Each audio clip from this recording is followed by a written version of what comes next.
Chapter 6. What she notices most is the breeze. Every plant shivers as it passes. She knows only the current, the slow to and fro of deep to shallow. But here the current is in the air, and it sets the fields dancing. "It's flower season," he says, pointing to a field dusted with the pink, yellow, and white of thousands of freshly opened blossoms. "They come every year, just after the rain." He picks one and passes it to her. "Do you know the rain?" She holds the flower to her nose. Underwater's scent is different. Like the current, it is heavier. It drips through the senses, winding its way through water. But up here, the flower's scent tumbles into her, filling her with its pollen. She crushes the stem between her fingers. There, too, the scent of moisture, sap, and a green stain across her fingertips. She puts her finger to her tongue. Sweet. "Can you eat it?" He picks another flower and bites off its head. His smile spreads across his face, a child's grin. She will remember that, looking down at him from her perch. She eats the flower too. It crunches between her teeth, all the color of the flower-dusted field disintegrating in her mouth. She smiles back at him. They trundle on. Hills that were at first far away draw near. "There are no people here?" "No, I'm the only one that comes here." Soon the hills rear up around them. They pass into their shadow. It grows cool. "Where are we going?" "You showed me the deep of the ocean, something I've never seen," he says, his voice short against the pull of the oak. "I want to do the same." The ground begins to rise as they enter the foothills. He plods on, his gait steady, the cart creaking. White and yellow sandstone rears beside them. She reaches out to brush her fingertips against it. It crumbles, leaving a smear of rock in her palm. She brushes her hands together, marveling at the crushed rock washing her skin. It is dry. "What is your name?" he asks. She sees only his back, bunched up against the yoke, his calves tightening and releasing as his feet pull them higher. "What is a name?" "What do they call you?" "Who?" "There is no one that talks with you?" "My guardian talks with me." "What does he call you?" "Little one." The cart creaks. "Then that is your name." The air is hot around her, heat she has never felt before. It radiates off the stones. She sinks deeper into her wooden tank, letting the water cover all but her head. The only sound is the creak of the cart's wheels. "What is yours?" "Jonathan." "Who gave it to you?" "I don't know. I have always been called Jonathan." Suddenly he pauses and slips the yoke from his body. He turns and soundlessly lifts his rifle from its rack at the front of the cart. With his eyes, he motions for her to look. Above them, near the crest of the cliff, stands an animal. Four-legged and covered in fur, it looks out beyond them, down the track to the open fields below.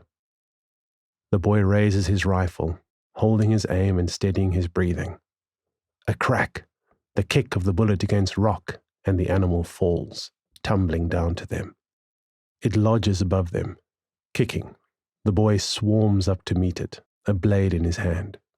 It is not necessary. "What is it?" "This is a rock rabbit. We will eat it tonight." He smiles at her. "When I show you the second thing you have never seen." The animal is tied to the cart. The boy hauls them upwards. The road beneath them begins to level, and the walls beside them sink. His gait eases as he leads them out onto a plateau. Ahead of them is an ocean of grass, sweeping down and away. Far below they can see the rash of the settlement, the clusters of houses and the larger factories gathered on the coast. The harbour with its breakwater is a distant line in the glittering blue, and beyond that the vast ocean, from horizon to horizon. I thought you have probably never been up high before. She is up straight in her tank, looking out at all of it. There is the factory where I take my catch, he tells her, pointing to the east. His finger travels left across the long coast. And there is my home. And his finger travels further still. And there is yours, the island. She looks out upon all of it, this vast new world, and then a thought takes her and she turns. Behind them, stretching away in a sea as endless as the blue, the hills undulate seemingly forever. A road out there, white gravel winding through the hills. In the distance, a dust cloud where a motor travels. To the south, another road, the tar tributary of the main drag that runs along the coast, connecting the factories to each other and to the world. What are those? The roads. Yes, the roads. They are channels on which people travel. Both look out on the wide expanse. There is a whole world out there. There are cities out there, places where people live, schools of people, shoals of them. Have you been there? No, I have never. And she looks out to the west, where the sun is making its slow descent. There mountains brood, impassive and dark against the lowering orb behind them. And what is out there? There is nothing out there, just mountains, forever. Flames dance blue and orange between the dried brush he has collected, eating the wood. She watches the dancing. Above them, the stars roar. She holds her hand out to the fire, the heat building in her flesh until the pain glows white and she jerks it away and douses her palm in the water. He cleans the rock rabbit he has killed, then skewers it and places it above the flames. The flesh begins to blacken. Why could we not stay on the hilltop? Her eyes stay fixed on the flames. I wanted to look at the lights of the houses. I didn't want anyone to see our fire. If we can see them, they can see us. I don't want anyone to know that we are up here. They have retreated to a hollow in the sandstone where the walls sweep up overhead, the orange of the flames flickering against the rock. The first drop of rabbit fat falls, sizzling on the coals. Have you ever seen fire? I saw a boat with fire once. 2 men were out at sea. Their sail was burning. I wanted this to be the first time you saw it. I have never seen it like this. She runs her hands along the lip of her tank, the smooth sanded wood soft against her palms, every joint perfect, every carved creature her own. Look at this. He leans forward and blows into the flames. They burn brighter. The rabbit blackens. Do it again. He takes a burning log and holds it up to her. The flame dances before her eyes. Gently she purses her lips together, and gently she blows. The flame jumps up brighter, flickering in the dark. She blows harder, sending it higher, and then it is snuffed out. Oh! He blows gently, goading the embers that pulsate along the wood. They glow orange, brightening, until with a puff a flame dances again. Gently, she says. Yes, gently. He slices the blackened flesh of the rabbit. The meat is pink inside and steaming. She accepts the slice of meat and places it on her tongue. The juice seeps into her, the memory of its blood reduced to salt.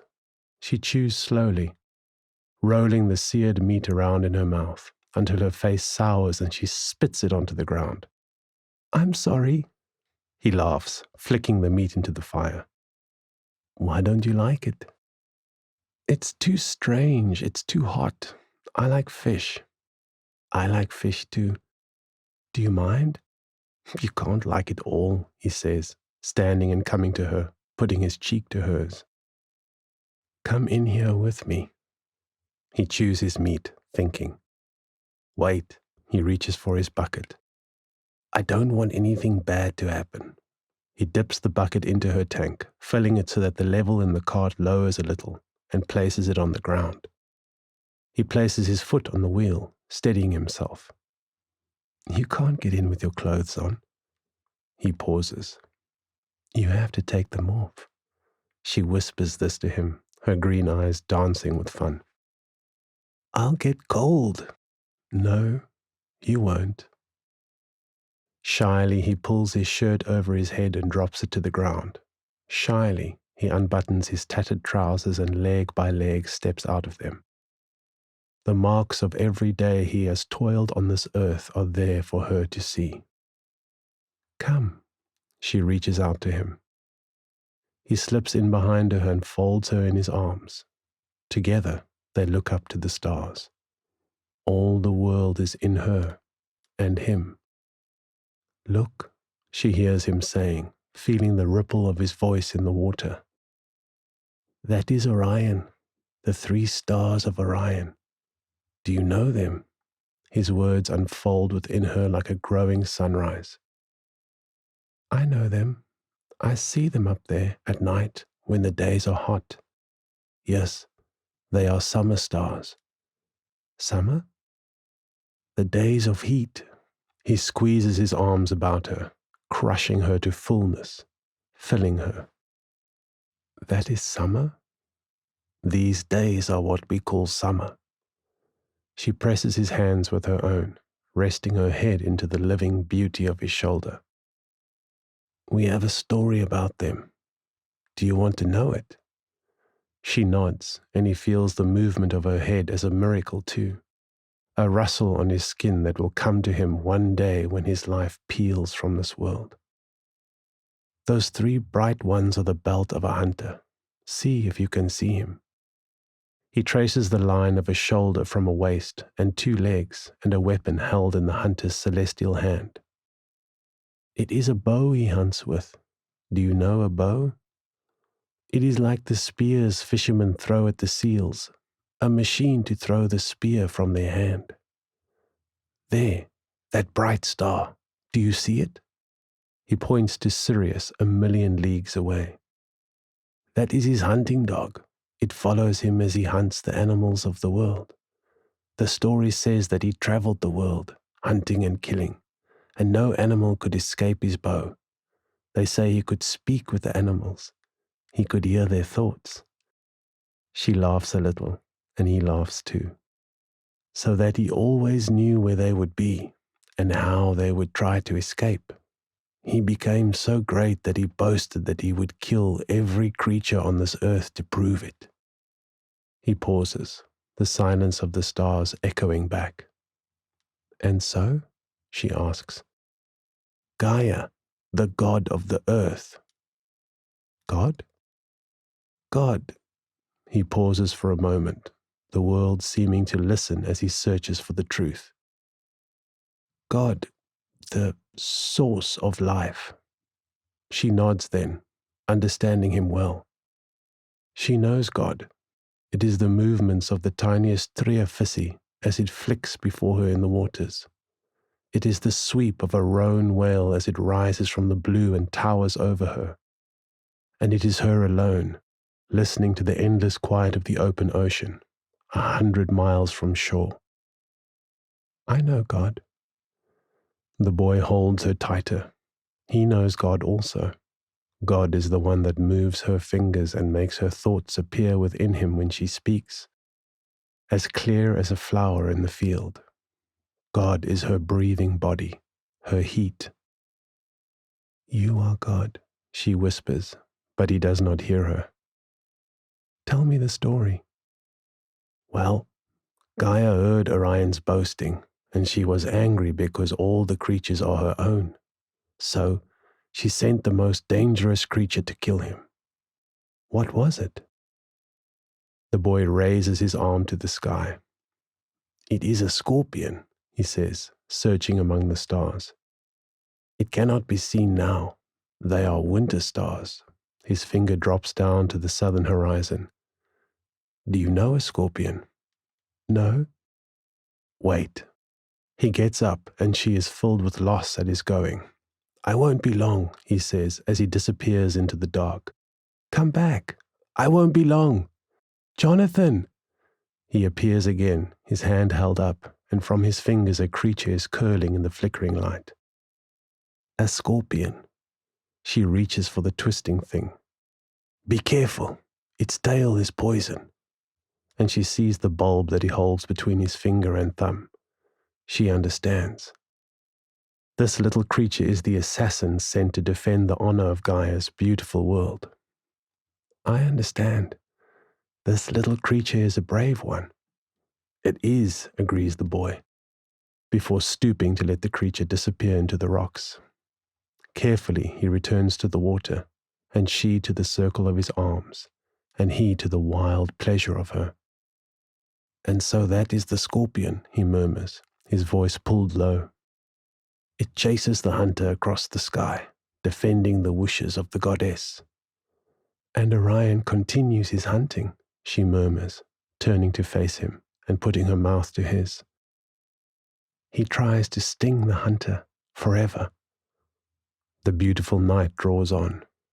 The stars shift in the heavens. Waking and sleep merge. He cannot tell what is her body and what is his own, what is a dream and what is not. All is their warmth.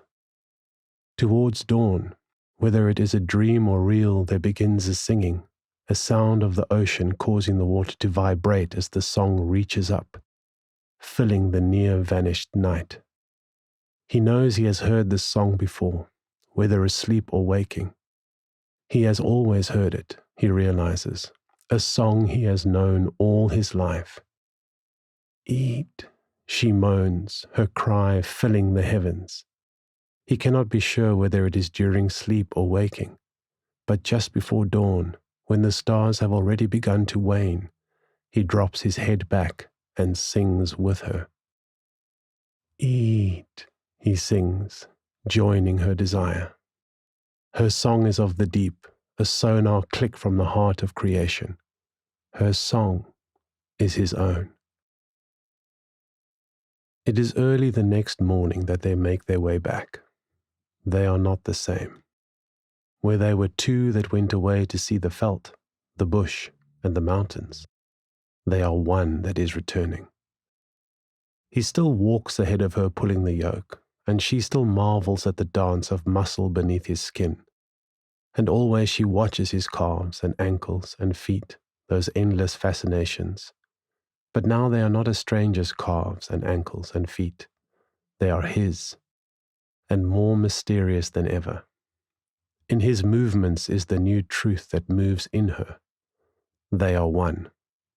This is the greatest mystery. "I want to stop at my home," he says it without turning to look at her, absorbed in the complexity of men and the world to which they are returning.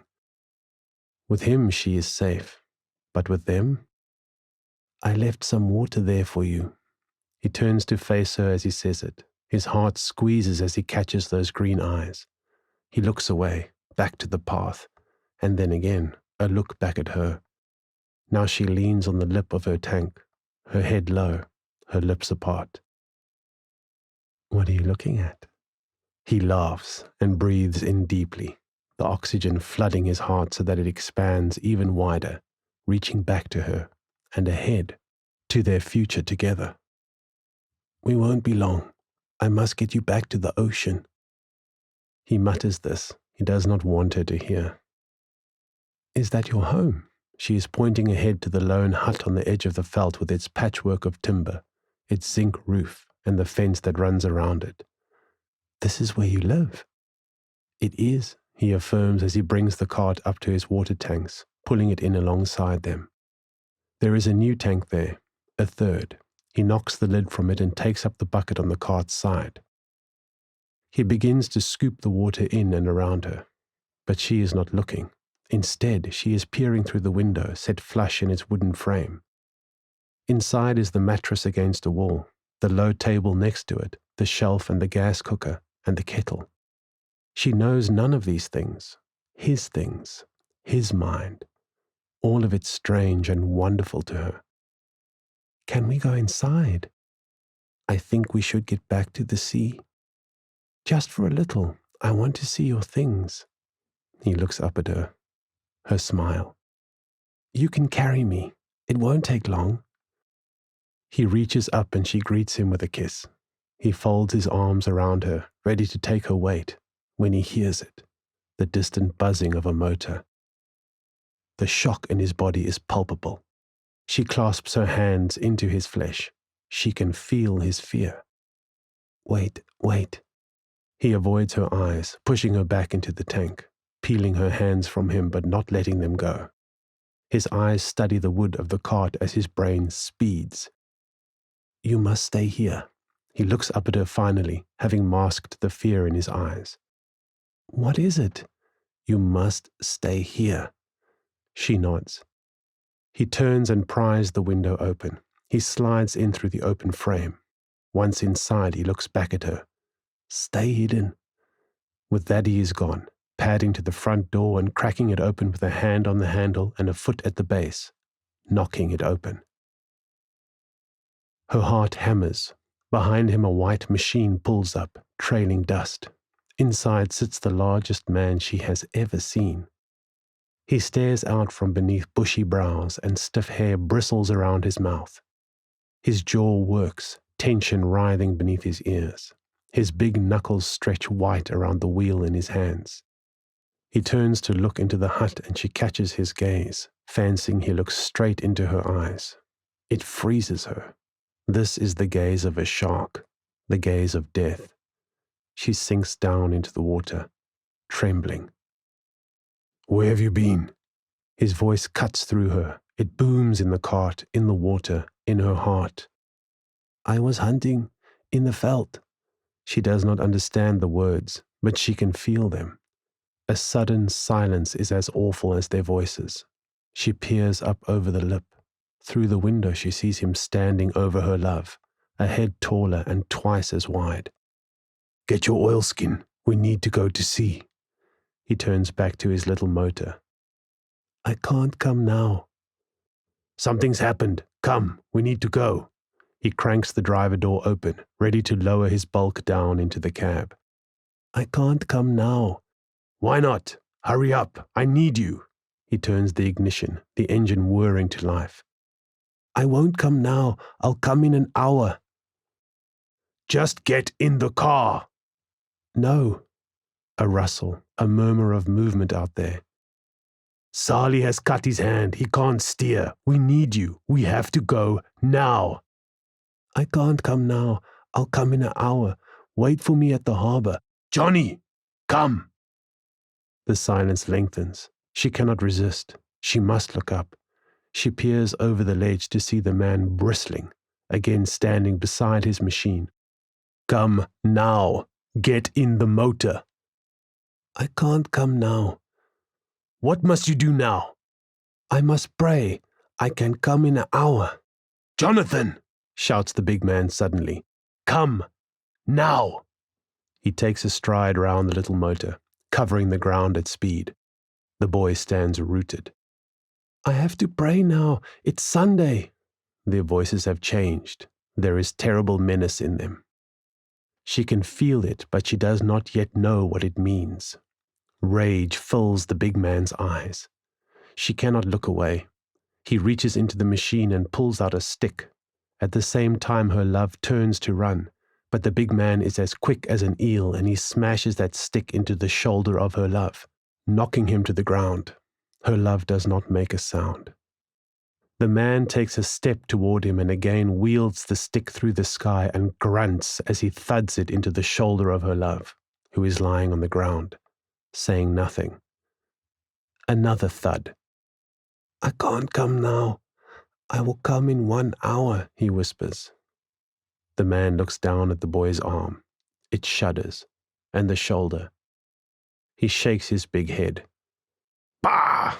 He shouts. 1 hour! I will see you there in 1 hour.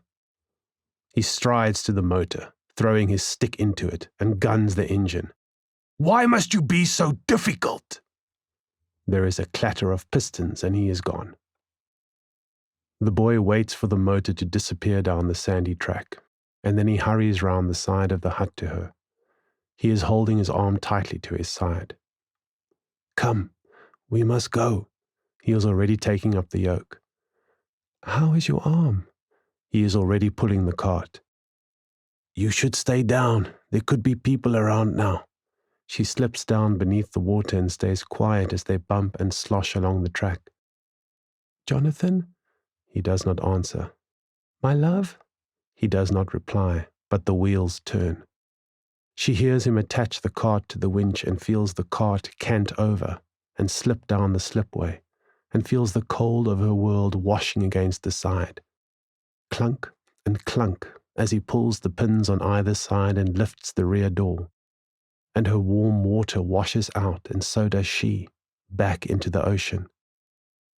The water's cold fills her suddenly, piercing a root into her heart. "Let me see your arm." "I must go. I will find you later." She draws back from him, retreating into the first of the kelp forests filling the bay. "I'm sorry.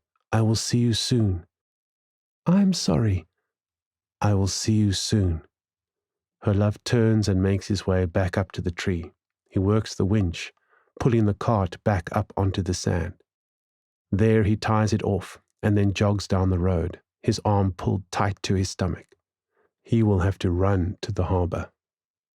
From the kelp she can see the cart, standing tilted and empty, drying in the sun. She turns and slips away.